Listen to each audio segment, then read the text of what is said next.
திருச்சி உழவர் சந்தையில் நடைபெற்ற பிரச்சார பொதுக்கூட்டத்தில் திமுக மற்றும் கூட்டணி கட்சி வேட்பாளர்களை ஆதரித்து முதலமைச்சர் ஸ்டாலின் பிரச்சாரம் செய்தார். திமுக மற்றும் கூட்டணி கட்சி வேட்பாளர்களை வெற்றி பெற வைப்பீர்களா என்று முதல்வர் கேள்வி எழுப்பியதும் செய்வோம் என்று தொண்டர்கள் முழக்கமிட்டனர். திருச்சி மாவட்டத்தில் இருக்கக்கூடிய மதச்சார்பற்ற முற்போக்கு கூட்டணி கட்சியினுடைய வேட்பாளர் 9 வேட்பாளர்களையும் உங்களுடைய பொன்னான வாக்குகளை வழங்கி வெற்றி பெற வைக்கணும் என்று உங்க முத்துவேல் கருணாநிதி ஸ்டாலின் கேட்கிறேன். வெற்றி உறுதியா? வெற்றி உறுதியா? கொஞ்சம் சத்தமா. வெற்றி உறுதியாயிடுச்சு. வேட்பாளர்கள் உட்காரலாம். உங்களை சீட்டு கொடுத்தாச்சு. திமுகவின் தேர்தல் அறிக்கையில் இடம்பெற்றுள்ள இல்லத்தரசிகள் திட்டம் சூப்பர் டூப்பர் வாக்குறுதி என்று முதலமைச்சர் கூறினார். தமிழ்நாடு முழுக்க இல்லத்தரசி திட்டம் குறித்துதான் பேச்சாக உள்ளது என்றும் அவர் தெரிவித்தார். என்டிஏ கூட்டணிக்கு அதிமுக தான் தலைமை என்றால் சிறிய கட்சிகள் தாமரை சின்னத்தில் போட்டியிடுவது ஏன் என்று முதலமைச்சர் ஸ்டாலின் கேள்வி எழுப்பினார். அதிமுகவிடம் ஆட்சியை வழங்கினால் ஒட்டுமொத்த தமிழ்நாட்டையும் டெல்லியிடம் அடமானம் வைத்து விடுவார்கள் என்றும் அவர் கூறினார்.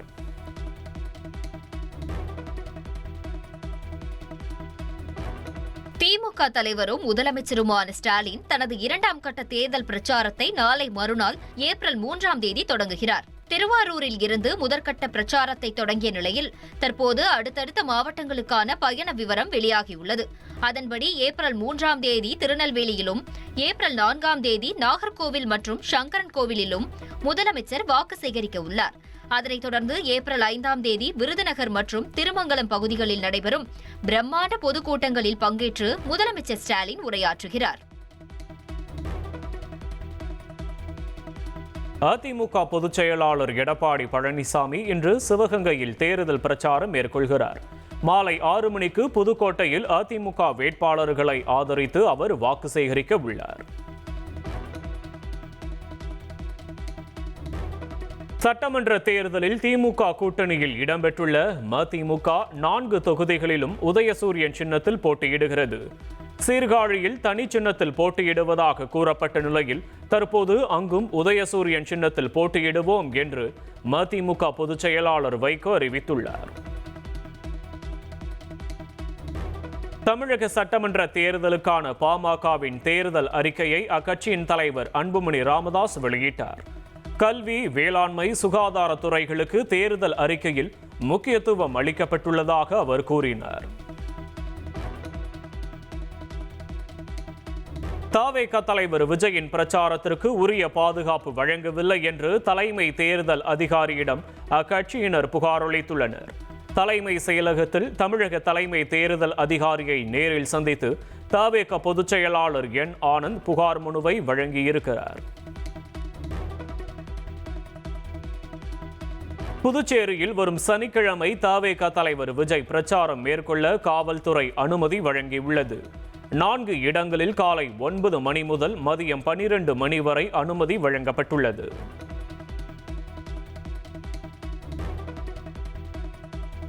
தமிழகத்தில் சட்டப்பேரவை தேர்தலுக்கு பிறகு பெரும்பான்மை பலம் கிடைக்காவிட்டால் நடிகர் விஜயுடன் இணைந்து தேசிய ஜனநாயக கூட்டணி ஆட்சி அமைக்கும் என மத்திய அமைச்சர் ராம்தாஸ் அத்வாலே தெரிவித்துள்ளார். புதுச்சேரியில் நடைபெற்ற கட்சி நிர்வாகிகள் ஆலோசனை கூட்டத்திற்கு பின் செய்தியாளர்களிடம் பேசிய அவர் தமிழகத்தில் அரசியல் மாற்றத்திற்கான சூழல் நிலவுவதாக கூறினார். மேலும் மேற்கு வங்கம், கேரளா உள்ளிட்ட 5 மாநிலங்களிலும் பாஜக தலைமையிலான கூட்டணியே வெற்றி பெற்று ஆட்சி அமைக்கும் என மத்திய அமைச்சர் ராம்தாஸ் அத்வாலே நம்பிக்கை தெரிவித்தார். கோவை கவுண்டம்பாளையம் சட்டமன்ற தொகுதியில் போட்டியிடும் நாம் தமிழர் வேட்பாளரை ஆதரித்து அக்கட்சியின் தலைமை ஒருங்கிணைப்பாளர் சீமான் பிரச்சாரம் மேற்கொண்டார்.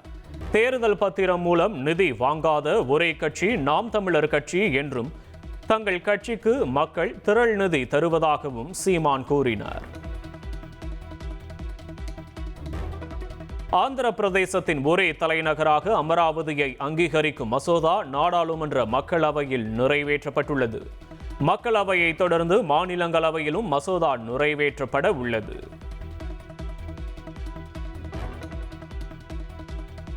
மத்திய கிழக்கு பிராந்தியத்தில் நீடிக்கும் போர் காரணமாக இந்தியாவில் விமான எரிபொருள் விலை 25% அதிகரித்துள்ளது. 100% வரை விலை உயரும் என்று கூறப்பட்ட நிலையில் விமான போக்குவரத்து அமைச்சகத்தின் அறிவுறுத்தலின்படி படிப்படியாக விலை உயர்த்தப்படும் என்று தெரிவிக்கப்பட்டுள்ளது. விமான எரிபொருள் விலை உயர்வால் விமான டிக்கெட் கட்டணம் பல மடங்கு உயர்ந்துள்ளது. சென்னையிலிருந்து மதுரைக்கு 5467 ரூபாயாகவும், தூத்துக்குடிக்கான விமான டிக்கெட் கட்டணம் 6503 ரூபாயாகவும் அதிகரித்துள்ளது.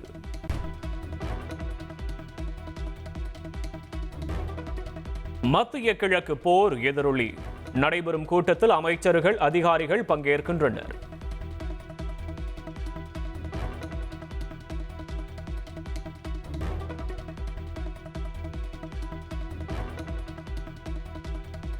சென்னையில் ஆபரண தங்கத்தின் விலை சவரனுக்கு 3040 ரூபாய் உயர்ந்துள்ளது. 1 கிராம் 14,050 ரூபாய்க்கும், 1 சவரன் தங்கம் 1,12,400 ரூபாய்க்கும் விற்பனை செய்யப்படுகிறது.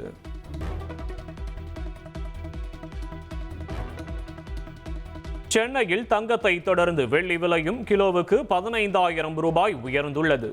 1 கிராம் வெள்ளி 265 ரூபாய்க்கும், 1 கிலோ கட்டி வெள்ளி 2,65,000 ரூபாய்க்கும் விற்பனை செய்யப்படுகிறது.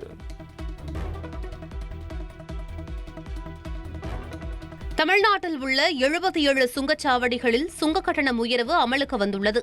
அதன்படி தமிழகத்தில் உள்ள ஸ்ரீபெரும்புதூர், பரனூர், வானகரம், கிருஷ்ணகிரி, மதுரை உள்ளிட்ட இடங்களில் தேசிய நெடுஞ்சாலைகளில் அமைந்துள்ள சுங்கச்சாவடிகளில் சுங்க கட்டணம் உயர்ந்துள்ளது.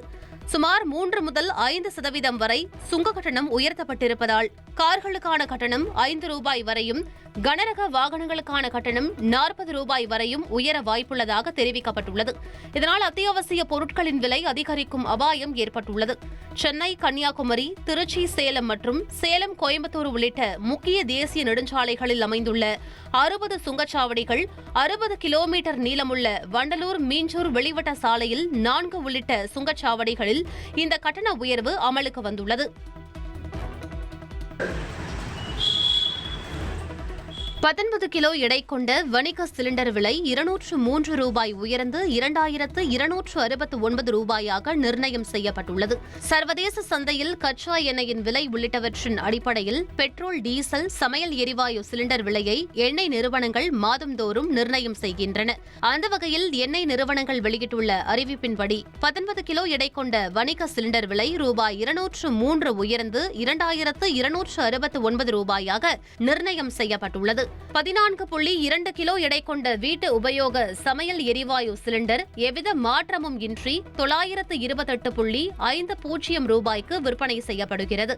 வணிக சிலிண்டர் விலை உயர்த்தப்பட்டுள்ளது ஹோட்டல் உரிமையாளர்களை அதிர்ச்சியடைய செய்துள்ளது.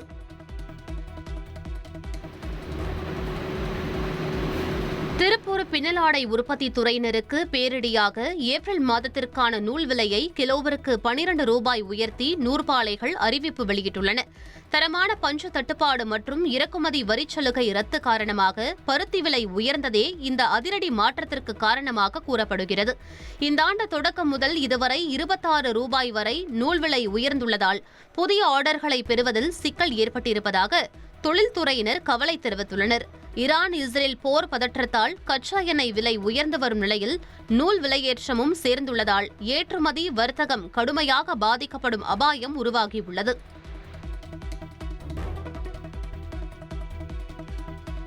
நாடு முழுவதும் மக்கள் தொகை கணக்கெடுப்பிற்கான முதற்கட்ட பணிகள் தொடங்கியுள்ளது.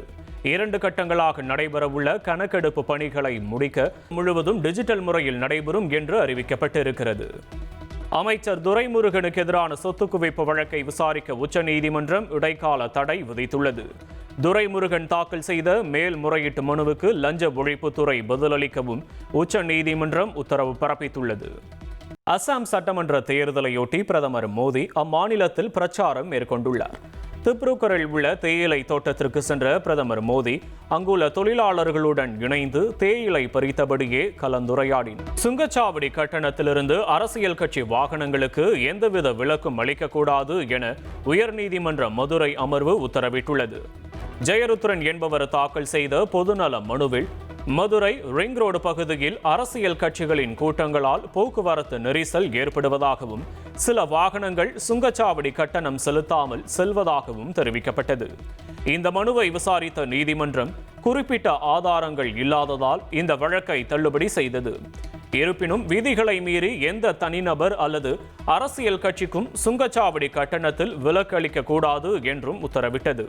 மேலும் மத்திய மற்றும் மாநில அரசுகள் இதனை உறுதி செய்வதுடன் சுங்கச்சாவடிகள் இடையூறு இல்லாமல் செயல்பட வேண்டும் என்றும் நீதிபதிகள் அறிவுறுத்தினர்.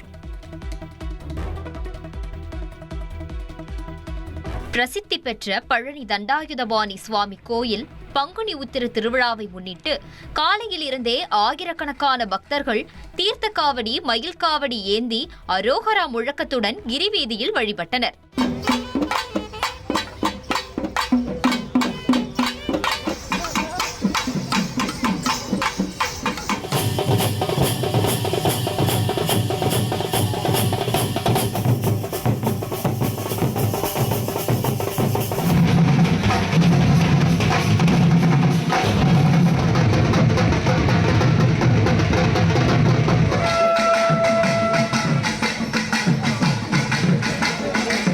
பல மாவட்டங்களில் இருந்து பாத யாத்திரையாக வந்த பக்தர்கள் பெருமளவில் திரண்டு சுவாமி தரிசனம் செய்தனர். அறுபடை வீடுகளில் இரண்டாம் படை வீடான திருச்செந்தூர் சுப்பிரமணிய சுவாமி கோயிலில் பங்குனி உத்திர திருவிழா கோலாகலமாக கொண்டாடப்பட்டு வருகிறது. இதையொட்டி அதிகாலை 4 மணிக்கே நடை திறக்கப்பட்டு விஸ்வரூப தரிசனம் மற்றும் உதய மார்த்தாண்ட அபிஷேகங்கள் நடைபெற்றன. தமிழகத்தின் பல்வேறு மாவட்டங்களிலிருந்தும் வருகை தந்த பல்லாயிரக்கணக்கான பக்தர்கள் கடலில் புனித நீராடி நீண்ட வரிசையில் காத்திருந்து முருகப்பெருமானை வழிபட்டு வருகின்றனர். விழாவின் முக்கிய நிகழ்வான சுவாமி வள்ளியம்மன் தோள் மாலை மாற்றும் வைபவம், மாலையிலும் நள்ளிரவு திருக்கல்யாண உற்சவமும் நடைபெற உள்ளன. பக்தர்களின் பாதுகாப்பு கருதி கடற்கரை மற்றும் கோவில் வளாகத்தில் 100க்கும் மேற்பட்ட போலீசார் குவிக்கப்பட்டுள்ளனர்.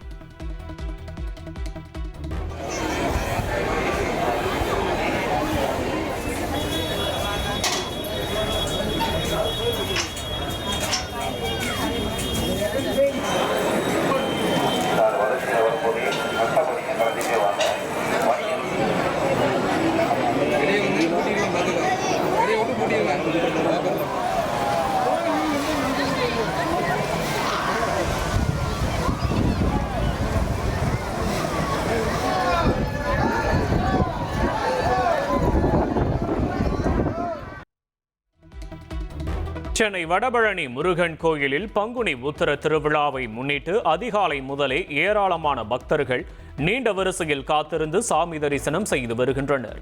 அதிகாலை 3:30 மணிக்கு நடை திறக்கப்பட்டு சிறப்பு அபிஷேக ஆராதனைகளுக்கும் முருகப்பெருமான் பக்தர்களுக்கு காட்சியளித்தார். பக்தர்கள் பால்குடம் மற்றும் காவடி எடுத்து தங்களது நேர்த்திக்கடனை செலுத்தி வரும் நிலையில் முதியவர்கள் மற்றும் கர்ப்பிணி பெண்களுக்கு தனி வரிசை வசதிகள் செய்யப்பட்டுள்ளன. விழாவின் முக்கிய நிகழ்வாக இரவு 7 மணிக்கு முருகப்பெருமானின் திருவீதி உலாவும், நாளை முதல் 3 நாட்களுக்கு வண்ண விளக்குகளால் அலங்கரிக்கப்பட்ட தெப்ப திருவிழாவும் நடைபெற உள்ளன. பக்தர்களின் வருகை அதிகரித்துள்ளதால் பலத்த போலீஸ் பாதுகாப்பு போடப்பட்டுள்ளது. ராமநாதபுரத்தில் மத நல்லிணக்கத்தை பறைசாற்றும் நிகழ்ச்சியான சம்பவம் ஒன்று அரங்கேறியுள்ளது. புகழ்பெற்ற வழிவிடு முருகன் கோவில் பங்குனி உத்திர திருவிழாவை முன்னிட்டு ஆயிரக்கணக்கான பக்தர்கள் பால்குடம் மற்றும் காவடி எடுத்து நேர்த்திக்கடன் செலுத்தினர். அப்போது அங்கு வந்த இஸ்லாமியர் ஒருவர் மேலதாளங்களுக்கு ஏற்ப நடனமாடியபடி பக்தர்களுக்கு சாம்பிராணி புகை போட்டு உற்சாகமாக வரவேற்றார். எல்லா மக்களும் நோய் நொடியின்றி வாழ வேண்டும் என இறைவனை பிரார்த்தித்தபடி அவர் செய்த இந்த செயல் அங்கிருந்த பக்தர்களுடைய நிகழ்ச்சியை ஏற்படுத்தியது.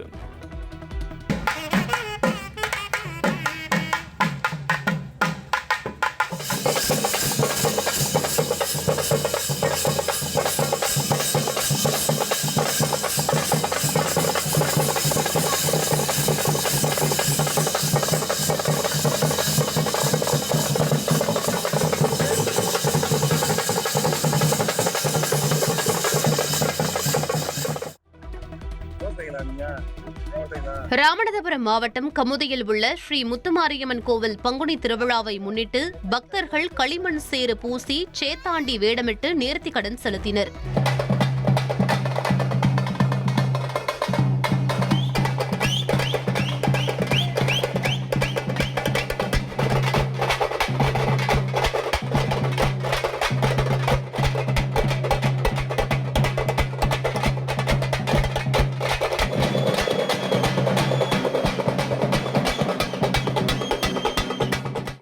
12 நாட்கள் விரதம் இருந்து தலை முதல் கால் வரை களிமண் பூசிய பக்தர்கள் மேலதாளத்துடன் ஊர்வலமாக வந்து அம்மனை வழிபட்டனர். 100 ஆண்டுகளாக நடைபெறும் இந்த நிகழ்வில் ஏராளமான பக்தர்கள் பங்கேற்று சுவாமி தரிசனம் செய்தனர். சேத்தாண்டி வேஷம்னு சொல்லுவோம். இது உடல்ல இருக்கிற பிணி ஏதாவது இருந்தாலும் எல்லாமே சரியாகும். அதுக்காக இதை நினைச்சுக்கிட்டு திருவிழா காலங்கள்ல இந்த நேரம் மாதிரி பங்குனி மாதம் வர திருவிழாவில் இந்த நேர்த்தி கடனை செய்வோம். எந்த ஒரு நோய் நொடி இல்லாம வெயில் காலத்துல உடல் ஆரோக்கியத்தோட அந்த அம்மாவுக்கு நாங்க மனசார எங்க நேர்த்தி கடனை செலுத்திட்டு வர்றோம். இது ஆண்டுதோறும் நாங்க தவறாம செலுத்திட்டு வர்றோம். அதுவும் உடல் ஆரோக்கியமும் இருக்கு. நம்ம இந்த மாதிரி இது பண்ணி போட்டு போனோம்னா மனசுக்கு அவ்வளோ ஒரு இதா இருக்கும். உடம்பு ரொம்ப ஒரு நல்ல கலகல நல்ல ஒரு இதா தெரியும்.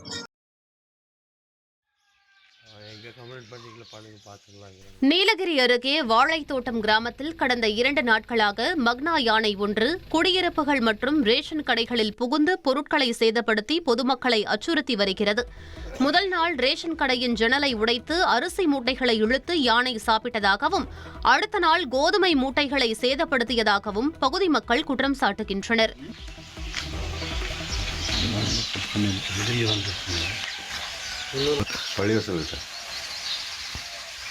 நல்லா பேசுகிறவங்க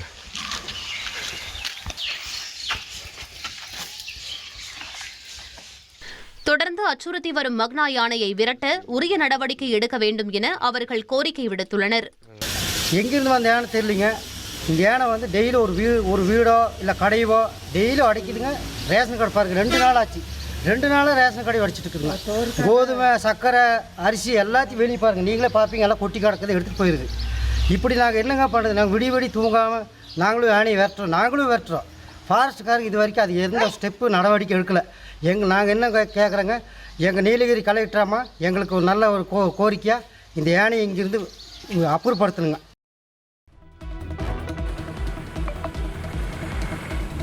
நெல்லை மண்டல தீயணைப்புத்துறை துணை இயக்குநர் சரவணபாபுவுடன் லஞ்ச வழக்கில் சிக்கிய தீயணைப்பு வீரர் செந்தில்குமாரின் சொத்து விவரங்கள் குறித்து உயர்நீதிமன்ற மதுரை கிளையில் லஞ்ச ஒழிப்புத்துறை அறிக்கை தாக்கல் செய்துள்ளது. அதன்படி தூத்துக்குடி பகுதியில் தீயணைப்பு வீரரான செந்தில்குமார் 20 கோடி ரூபாய் மதிப்பிலான 11 இடங்களில் சொத்துக்களை வாங்கி குவித்துள்ளது அம்பலமாகியுள்ளது. கடந்த ஓராண்டில் மட்டும் இவரது வங்கிக் கணக்குகளில் 70 லட்சம் ரூபாய் வரை பண பரிவர்த்தனை நடந்துள்ளதும், பல முன்னணி நிறுவனங்கள் தீயணைப்பு சான்றிதழுக்காக நேரடியாக லஞ்ச பணத்தை அனுப்பியதும் உறுதி செய்யப்பட்டுள்ளது. வருமானத்திற்கு அதிகமாக 500% செந்தில்குமார் சொத்து சேர்த்துள்ளதாக குற்றம் சாட்டப்பட்டுள்ளது.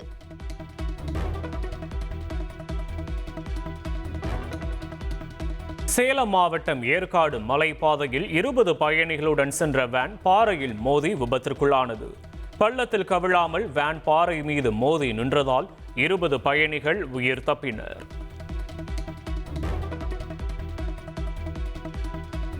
கேரளாவில் படப்பிடிப்பு தளத்தில் இளம் நடிகையை பாலியல் ரீதியாக துன்புறுத்தியதாக அளிக்கப்பட்ட புகாரின் பேரில் மலையாள இயக்குனர் ரஞ்சித் கைது செய்யப்பட்டார். ரஞ்சித் இயக்கும் படத்தில் நடித்து வரும் அந்த நடிகை கோட்டயம் மற்றும் எர்ணாகுளம் பகுதிகளில் தன்னை பாலியல் ரீதியாக துன்புறுத்த முயன்றதாக புகார் அளித்தார். இதையடுத்து காவல்துறை நடத்திய விசாரணையில் அவரின் புகார் உண்மை என உறுதி செய்யப்பட்டதால் ரகசிய வாக்குமூலம் பதிவு செய்து போலீசார் அவரை கைது செய்தனர். பின்னர் பாலியல் வன்கொடுமை உள்ளிட்ட பிரிவுகளில் இயக்குனர் ரஞ்சித் மீது வழக்கு பதிவு செய்து தொடுபுழாவில் படப்பிடிப்பை முடித்து திரும்பிய போது அவரை கைது செய்தனர். கைது செய்யப்பட்ட ரஞ்சித் 14 நாட்கள் நீதிமன்ற காவலில் வைக்கப்பட்டுள்ளார். உலகின் முன்னணி ஐடி நிறுவனங்களில் ஒன்றான ஆரக்கிள் நிறுவனம் சுமார் 30,000 ஊழியர்களை பணி நீக்கம் செய்யும் நடவடிக்கையை தொடங்கியுள்ளது. முறையான அறிவிப்பு இன்றி ஆரக்கிள் நிறுவனம் பணி நீக்க நடவடிக்கையில் ஈடுபட்டுள்ளதாக ஊழியர்கள் குற்றம் சாட்டி வருகின்றனர். அமெரிக்காவின் விண்வெளி ஆய்வு நிறுவனமான நாசா 53 ஆண்டுகளுக்கு பின்னர் இன்று மீண்டும் மனிதர்களை நிலவுக்கு அனுப்புகிறது. ஆர்டமிஸ் 2 ஆய்வு திட்டத்தில் ஓரியன் விண்கலம் மூலம் அமெரிக்காவைச் சேர்ந்த 3 மற்றும் கனடாவைச் சேர்ந்த 1 என 4 விண்வெளி வீரர்கள் நிலவுக்கு செல்கின்றனர். IPL தொடரில் பஞ்சாப் கிங்ஸ் உடனான போட்டிக்காக CSK அணி சென்னை வந்தடைந்துள்ளது. சென்னை விமான நிலையத்தில் வீரர்கள் வெளியே வந்தபோது 2 இளைஞர்கள் பாதுகாப்பு வளையத்தை மீறி செல்ஃபி எடுக்க முயன்றதால் பரபரப்பு ஏற்பட்டது. IPL தொடரில் இன்று நடைபெறும் போட்டியில் லக்னோ டெல்லி அணிகள் மோதுகின்றன. அக்ஷர் பட்டேல் தலைமையிலான டெல்லியும் ரிஷப் பண்ட் தலைமையிலான லக்னோ அணியும் இந்த சீசனில் முதல் முறை களமிறங்குகின்றன.